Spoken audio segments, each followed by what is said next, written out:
D'abord, bonjour à chacune et à chacun. Il y en a qui me connaissent, mais tous ne me connaissent pas, c'est sûr. Mais avant de me présenter, je tiens à vous dire que je suis simplement ici comme un témoin des nombreuses grâces que Dieu m'a accordées. Toute la gloire lui revient et je prie que son esprit me vienne en aide ce matin. Je nous rappelle qu'une grâce, c'est une faveur reçue que nous ne méritons pas. Un président ou un roi peut gracier un condamné à mort, mais c'est ce que Dieu a fait lorsque j'étais sur un sentier menant à deux morts, la mort physique et la mort spirituelle. Mais en plus, je tiens à dire aussi au début que je ne suis en rien plus spécial que chacun de vous qui êtes là ce matin sur Zoom ou encore tous ceux qui entendront ce témoignage sur le site Croix-tu ou à Télémag. Ma seule motivation, c'est que vous puissiez, à votre tour, si ce n'est déjà fait, ne plus attendre afin de prendre part à cette même grâce que Dieu, créateur de toutes choses, vous offre une autre fois par le moyen de ce que je veux partager avec vous ce matin. Aujourd'hui ou maintenant, rappelons-le, c'est le seul temps fort de la Bible. Alors, je vous prie de patienter parce que je sais que peut-être vous aimeriez d'intervenir. Notez-les bien. Moi, comme un bon prof, je dis, si vous avez des questions, ben notez-le pour ne pas les oublier, surtout si vous êtes rendu comme moi, que la mémoire séquentielle à court terme, des fois, ça peut faire défaut. Allons-y. Dès mon jeune âge, j'étais souvent intrigué par la grandeur de la nature et du monde. Partout, le mystère entourait la vie bouillonnante que peu à peu je découvrais. J'étais donc de nature curieuse et je voulais tout comprendre et surtout connaître le pourquoi des choses telles qu'elles m'apparaissaient. À l'époque, quoique je ne savais pas encore pourquoi, je me sentais souvent et extrêmement petit face à la grandeur des choses de l'infini. Je me rappelle quand j'étais dans la noirceur de la nuit que je pouvais contempler l'immensité d'un ciel étoilé. Chez nous, il n'y avait pas d'électricité, là. On pouvait bien voir le ciel, regarder les météorites ou encore la beauté de la mer, la fureur des vagues, les tempêtes, la neige, le froid. Je me disais, oh, c'est donc bien grand tout ça. De plus, je voyais les saisons qui se suivaient et surtout, je me demandais ce que l'avenir allait bien me réserver quand je serais plus grand. Et souvent, je voyais que la mort n'épargnait personne autour de moi, même ceux que j'aimais tant, comme mon grand-papa. Ah oui, une autre chose. Je ne comprenais vraiment pas le fait que malgré tout ce que mes parents appelaient le progrès de la science, les humains semblaient pas trop avoir compris à s'entendre entre eux. En plus, j'étais bien forcé de voir que j'étais moi-même pareil comme le reste. Et surtout, j'étais souvent frustré de ne pas comprendre pourquoi je continuais à faire ce que je savais être déjà mal. Donc, très jeune, j'ai cru bon de miser sur le fait que de vouloir plaire à Dieu serait sans doute ce qui serait le plus sage pour moi, du moins d'après ce que j'en savais.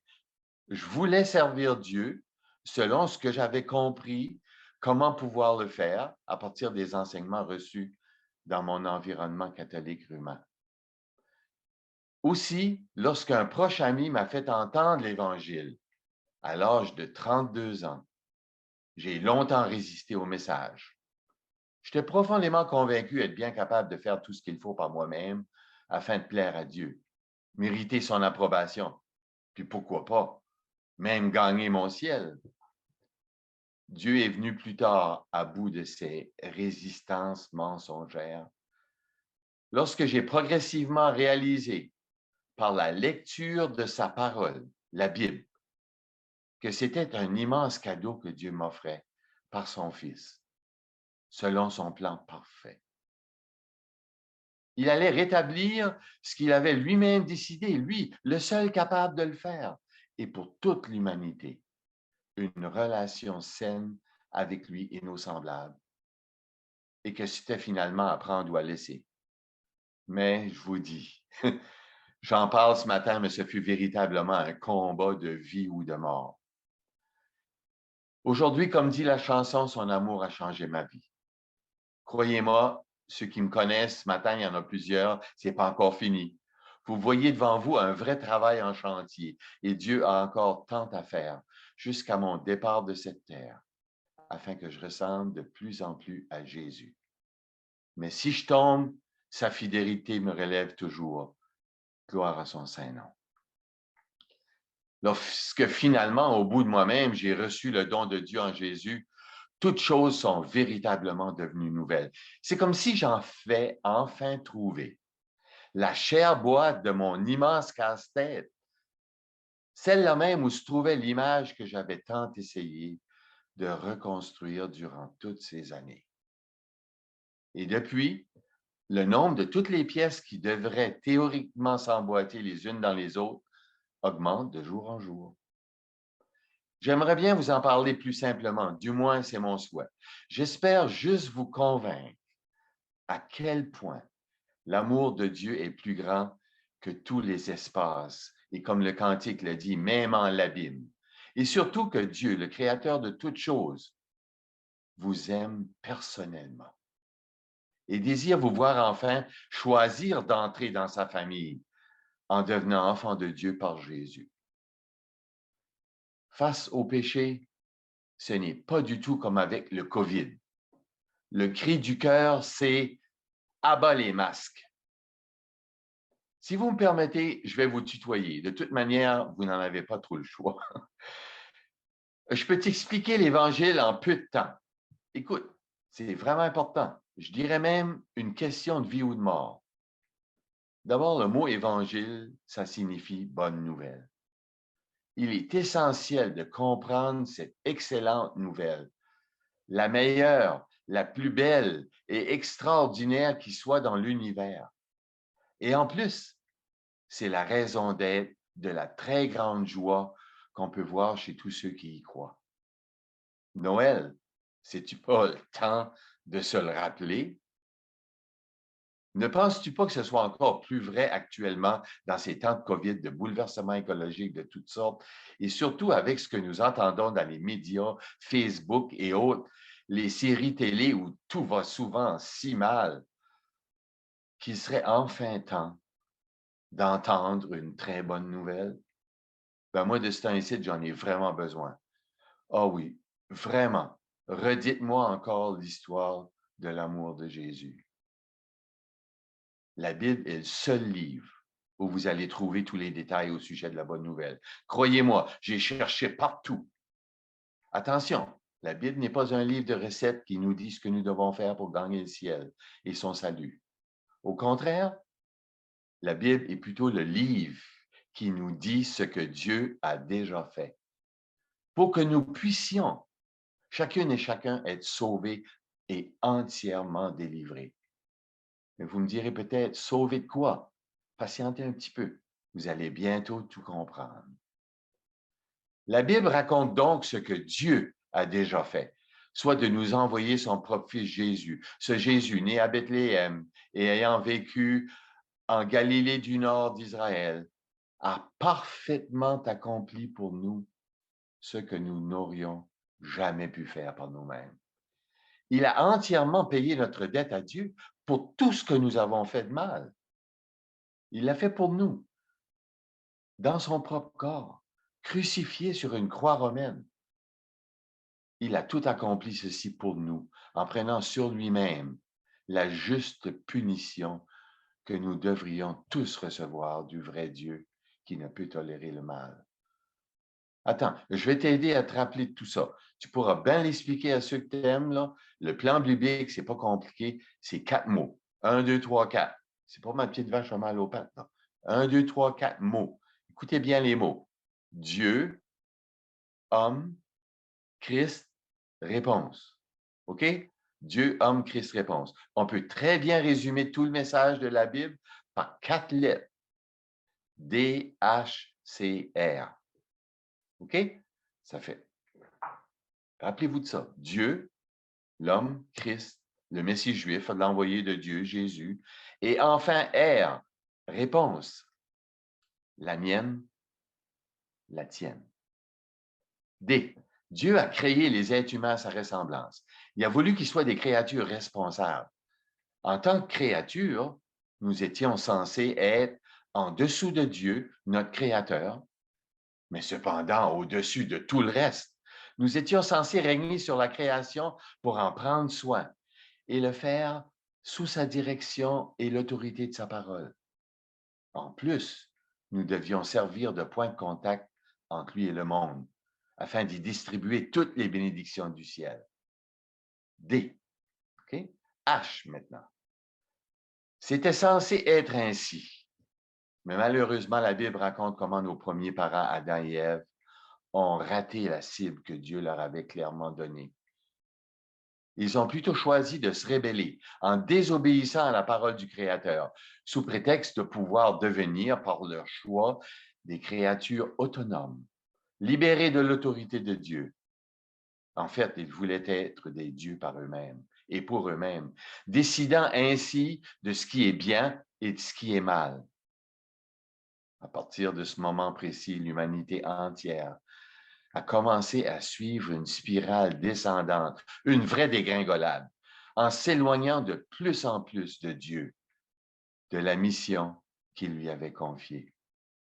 Bref, les humains du tout début ont rejeté l'appel suprême de Dieu sur leur vie et du même coup, toute la gloire qui leur était destinée en tant que créatures responsables de gérer toute la création en son nom. En refusant de suivre son bon plan et parfait pour eux, pour la création, tous les humains qui ont suivi, et ça c'est moi et vous, en fait, tous les enfants des hommes sont devenus à leur tour incapables de remettre les choses dans l'ordre original que Dieu avait établi. OK? On a vu D, on a vu H, C. Christ, le cœur de l'Évangile. C'est précisément la bonne nouvelle que Jésus est venu apporter en tant que Fils de Dieu et Fils de l'homme, parce qu'il a pris un corps humain comme le tien, comme le mien, afin de rétablir toutes choses et de tout remettre en ordre selon le plan original. Lui, il a parfaitement obéi à Dieu. Et donc, il a ainsi gagné le droit à recevoir toutes les bénédictions que Dieu voulait donner aux hommes et aux femmes depuis le tout début de son plan.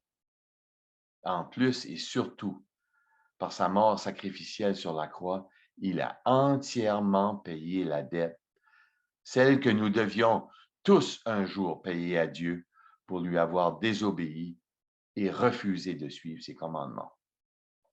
Maintenant, nous n'avons plus besoin de nous cacher. En Jésus, nous pouvons enfin rentrer à la maison et nous pouvons être pleinement rétablis et restaurés dans toutes nos relations avec Dieu et nos semblables et surtout connaître celui qui est l'Éternel, comme notre Papa. Le point central de l'Évangile est la grande nouvelle qu'il est ressuscité des morts et ainsi il a anéanti le pouvoir de la mort et du péché et qu'il est ensuite monté au ciel d'où il intercède maintenant en notre faveur. Et surtout, il donne à tous les siens, parce qu'on en a besoin, un aide, si vous voulez, un autre défenseur, un avocat, le Saint-Esprit. Jésus le donne pleinement à tous ceux qui veulent le recevoir, lui, le vrai cadeau de Dieu, en lui faisant pleinement confiance et en croyant de tout cœur qu'il a déjà pris sur lui-même d'effacer toute notre dette. Lentement, mais sûrement, Jésus, par son esprit, change nos cœurs, remplace nos trésors périssables et souvent cachés, ainsi que tous nos mauvais désirs.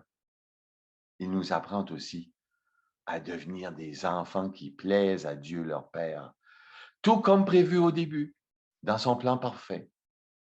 Ainsi, il rétablit le pourquoi il nous avait créés et destinés à être avant la chute de nos premiers parents. C'est rien de moins que la venue du royaume de Dieu sur la terre. Pour l'instant, Jésus reste au ciel, mais il continue de changer le monde une personne à la fois, comme il l'a fait pour moi, comme il l'a fait pour toi peut-être. Mais un jour, c'est aussi le message de l'Évangile, il revient et jugera alors le monde dans la justice. Il ôtera de ce monde tout péché, toutes les causes du péché, et il restaurera le cosmos dans un état de paix, de prospérité et d'épanouissement. Tous ceux qui l'auront reçu comme leur Seigneur et Sauveur participeront à son règne et jouiront de sa bonté pour toujours. Les autres qui auront refusé le don de son amour périront avec Satan et les démons qui seront tourmentés à jamais. Voilà l'essentiel du message de la bonne nouvelle. Mais ce n'est pas tout. Vous vous souvenez, on a vu D, H, C, il nous reste une lettre, le R, une réponse. Voilà, je crois maintenant que j'ai dit l'essentiel du message de l'Évangile. Et vraiment, ce qu'il te reste à faire, c'est de placer ta pleine confiance, ta foi en Christ. Il n'y a absolument rien qui t'empêche de le faire maintenant. Peut-être dois-tu demander encore à Jésus, comme je l'ai fait, de venir au secours de ton incrédulité. Et il le fait toujours. Tu connais maintenant le plan DHCR. Hey, c'est pas difficile. Comme diraient certains, voici comment Dieu l'a tricoté dans ma vie. Mais il ne faut pas trop que tu regardes à moi, puis là, je vais peut-être changer un peu de niveau de langue, puis je vais peut-être devenir émotif parce que par chez nous, les Acadiens, on est souvent broyeux. N'oublie pas que le C, Christ, est la lettre clé ou la pièce centrale du plan parfait de Dieu qui vise encore et toujours à chercher et à secourir l'humanité perdue. Christ est le centre du plan parfait. Et ce matin, il te tend encore la main. En 1948, l'année de la création des Nations unies et du retour d'Israël en terre promise, je vois le jour. Ayant grandi avec mes 3 sœurs dans la tradition chrétienne, selon l'Église catholique romaine, très tôt, j'ai vraiment appris qui était Dieu.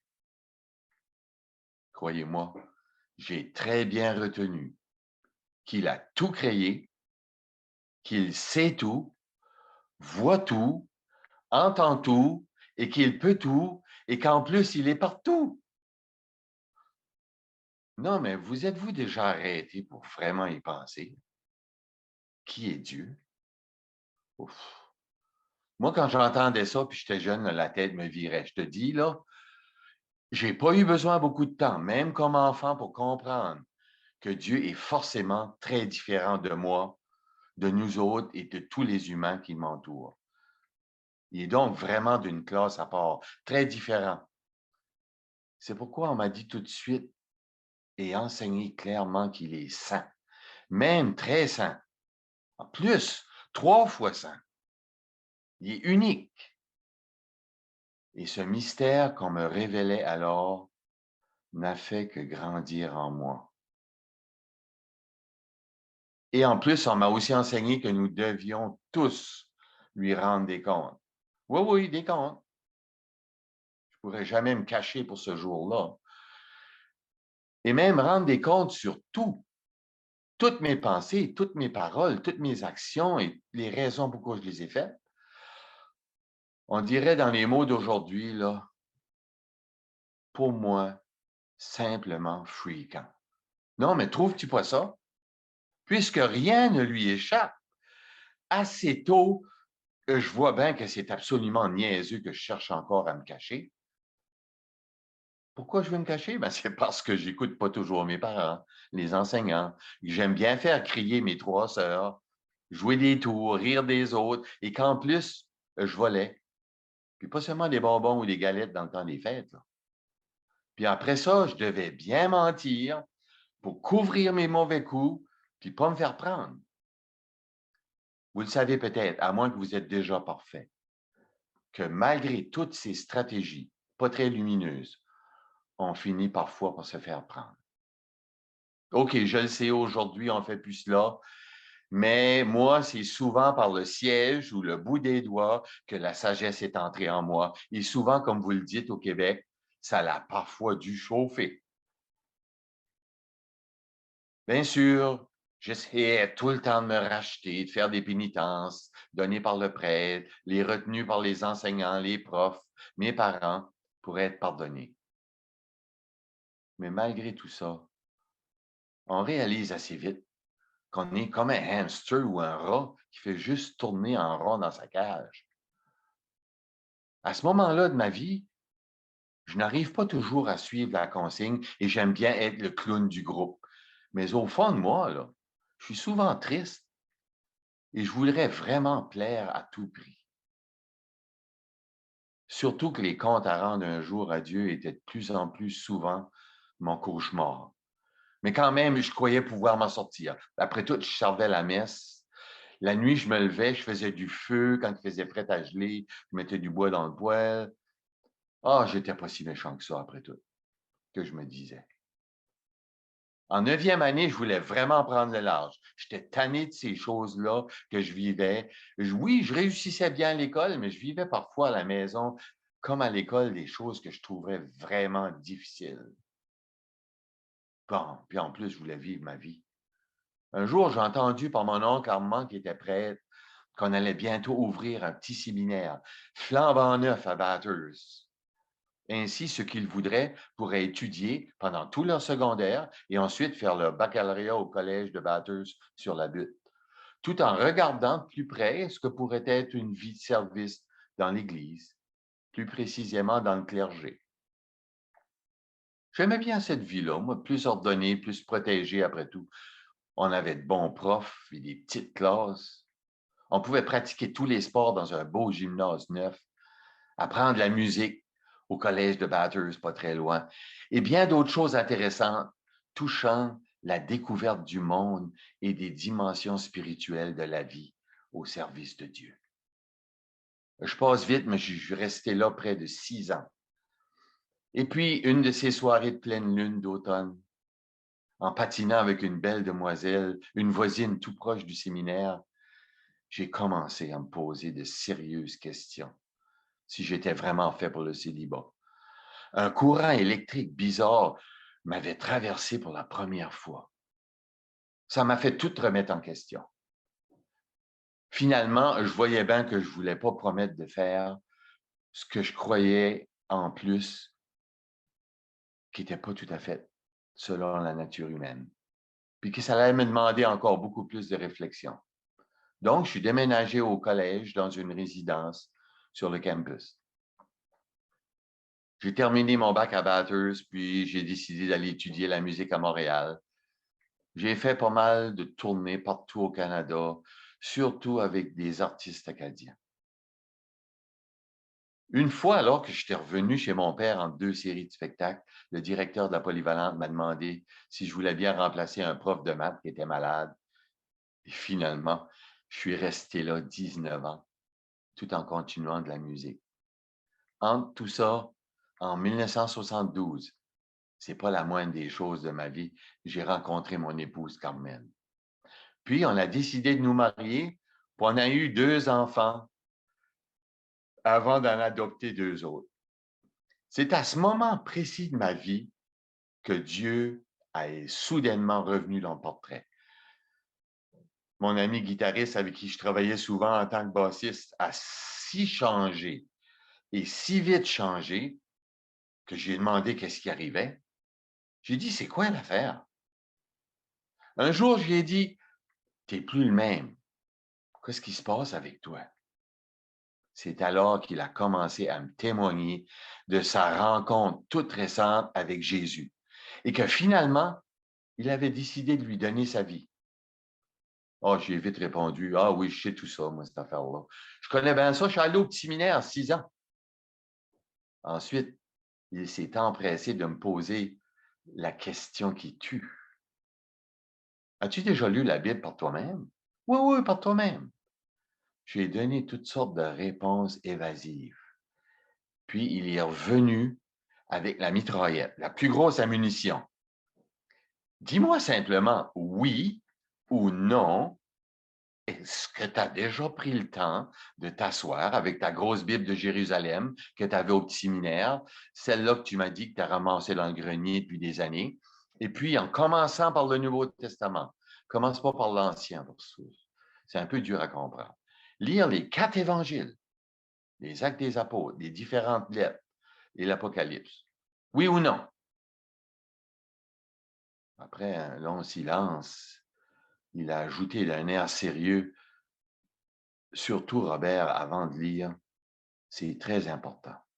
Tu dois demander à Dieu de te parler par son esprit afin que tu puisses comprendre puis entendre ce qu'il veut te dire par sa parole.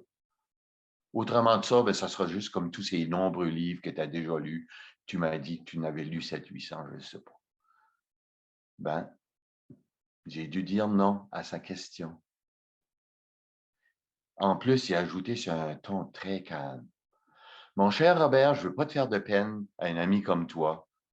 Alors, tu ne sais pas vraiment de quoi je te parle à propos de ce que je vis présentement.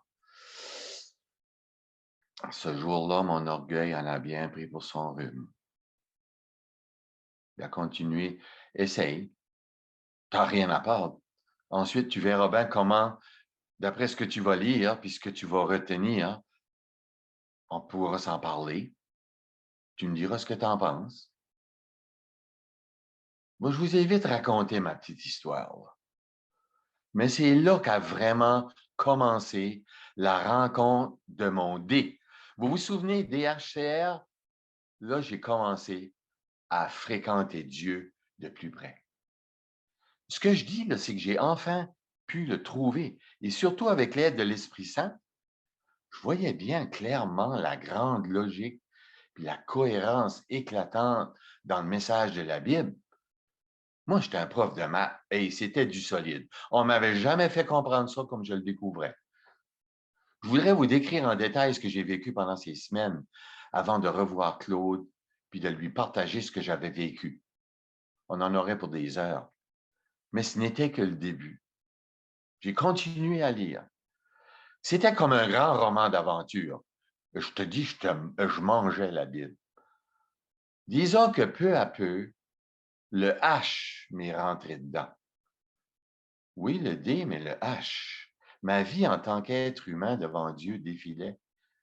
En lisant le texte, j'étais bien forcé de réaliser qu'elle était tissée de mensonges, d'orgueil, d'égoïsme, puis je vous épargne tout le reste, il y en a tellement plus, c'est pas vraiment édifiant. Par la parole, j'étais vraiment mis à nu devant moi-même et mon Créateur qui savait bien tout ça depuis longtemps. J'ai compris que j'avais quelque chose à faire. Puis à nouveau, là, comme au tout début de ma vie, là, ben, j'ai bien vu que j'avais un problème. Puis j'avais un choix à faire. Mais c'était quoi? Comment faire face à Dieu 3 fois 5 quand j'étais en train de redécouvrir par moi-même et sous son vrai visage, dans la parole de Dieu, qui il est, ce qu'il veut, comment est-ce que je suis? Ouf! L'angoisse a duré des semaines, voire des mois.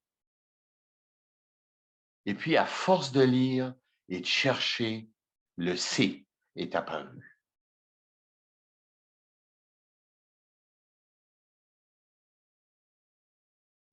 La délivrance. Tantôt, on en parlait avant la réunion de prière de cet événement-là. Un soir, je regardais Billy Graham, c'était un vendredi saint. Si vous ne connaissez pas Billy Graham, allez voir sur le web, là. Ça vaut vraiment la peine. De toute façon, c'est une question de vie ou de mort. Ce soir-là, le vendredi saint, comme je disais, il parlait de Jésus au calvaire, pendu au bois, accompagné de 2 bandits, un de chaque bord. Puis je connaissais assez bien toute l'histoire, du moins, c'est ce que je croyais.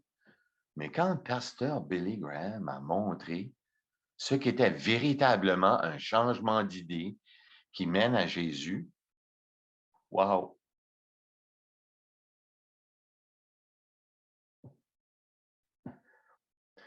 Je vous ai dit qu'on est des broyeux.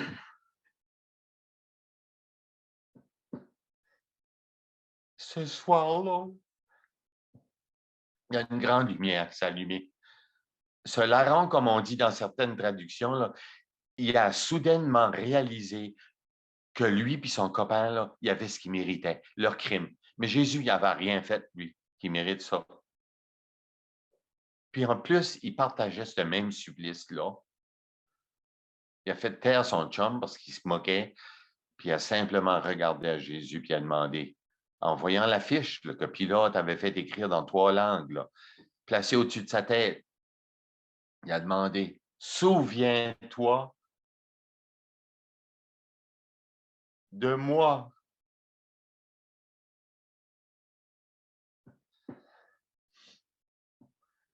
Quand tu viendras, Rémi. Je disais dans ma tête, en attendant Billy Graham, il n'y a pas eu le temps de se faire baptiser, d'aller à la confesse, de communier, de recevoir les sacrements des mourants, d'allumer des chandelles, de donner des messes. Jésus y a répondu tout de suite, « Aujourd'hui, tu seras avec moi dans le paradis. » Et ce soir-là, je vous dis que le clou, il a vraiment rentré beaucoup plus loin.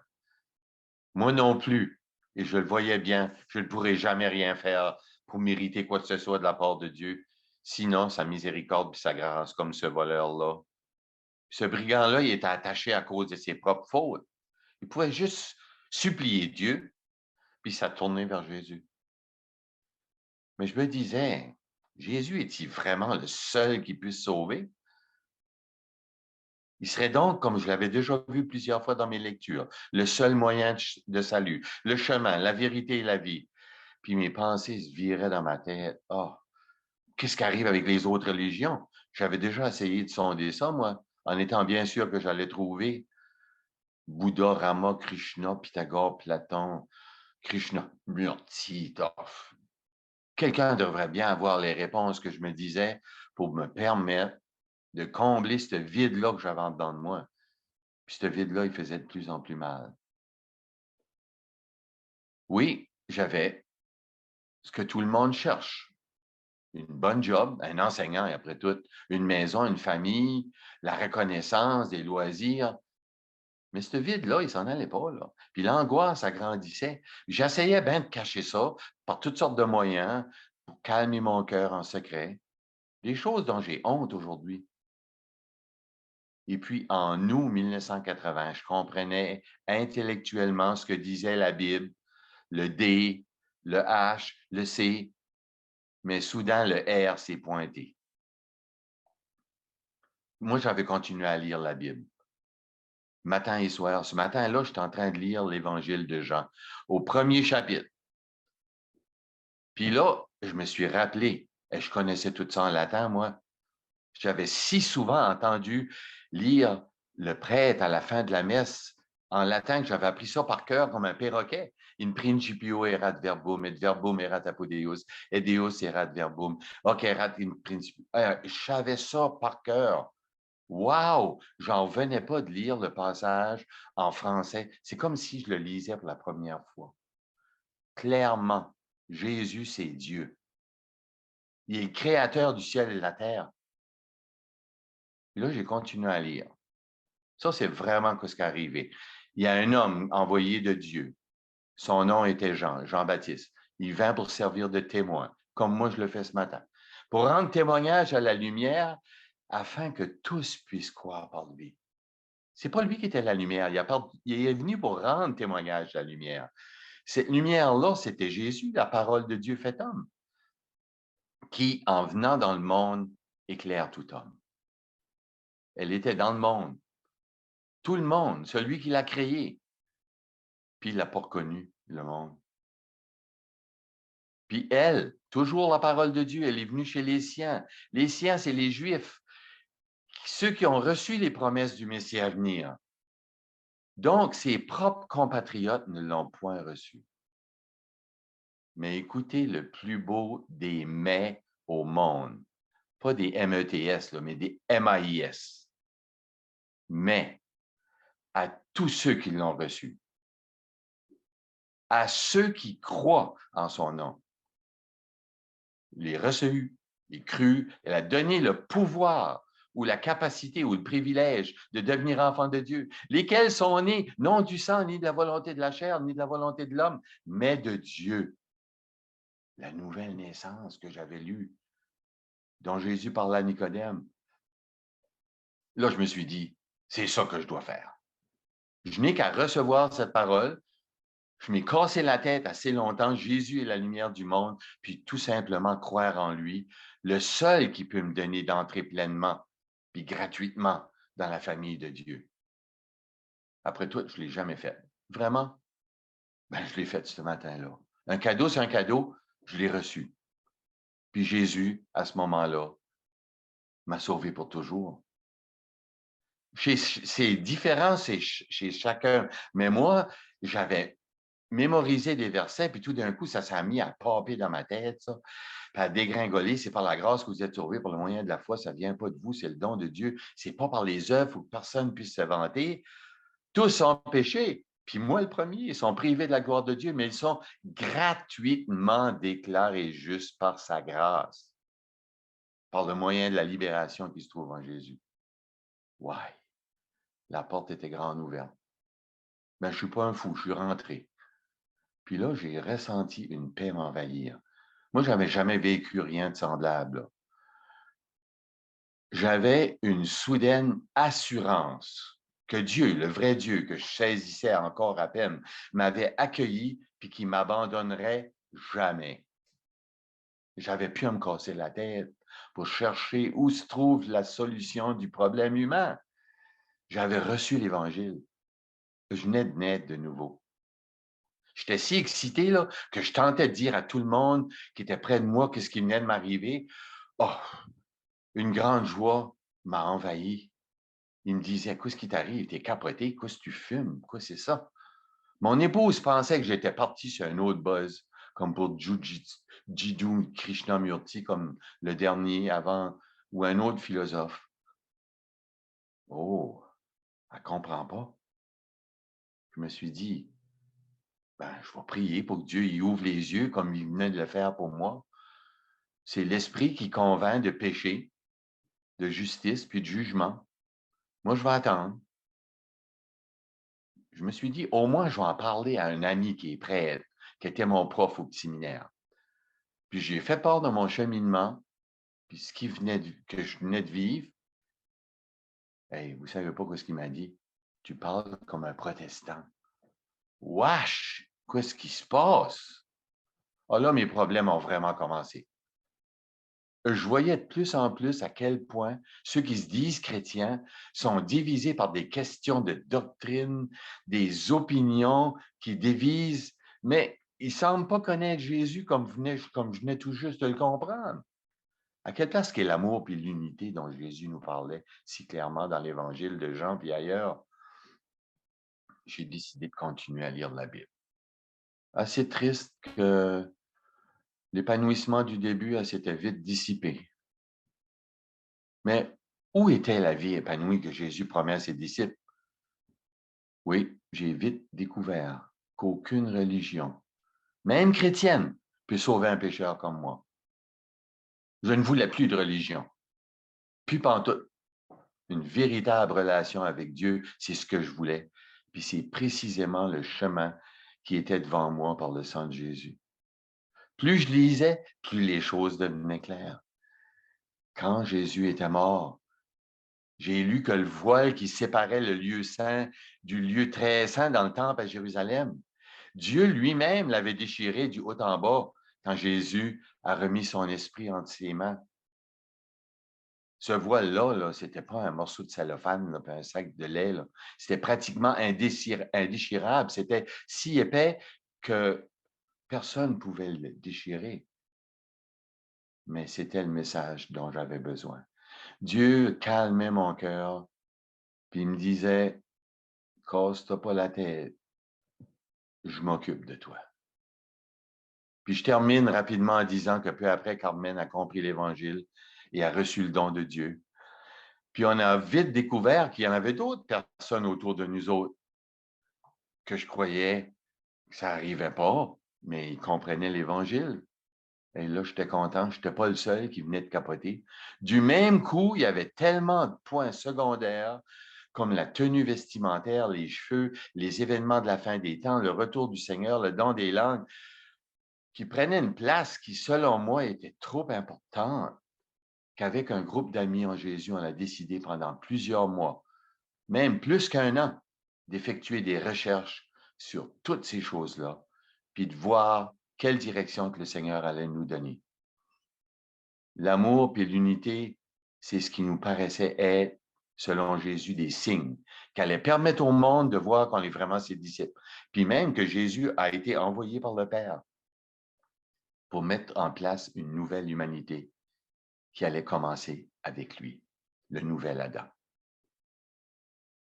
On a vite compris que pour vivre une vie chrétienne épanouie, on devait pratiquer la notice d'entretien du propriétaire de la vigne si nous voulions porter du fruit. Si j'ai un Dodge, ça ne me donne rien de lire le livre de Ford. Ben moi, je lisais la Bible, puis je voyais que lire la Bible, prier, louer, seul avec Dieu, avec d'autres chrétiens, avoir des relations d'amour, comme celui que Jésus avait eu avec moi.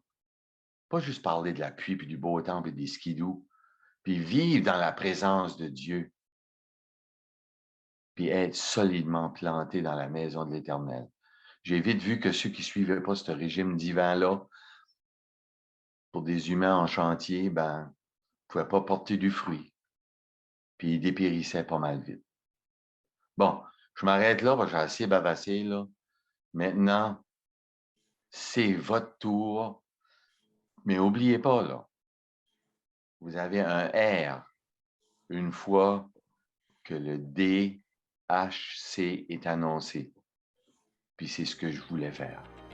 Merci beaucoup.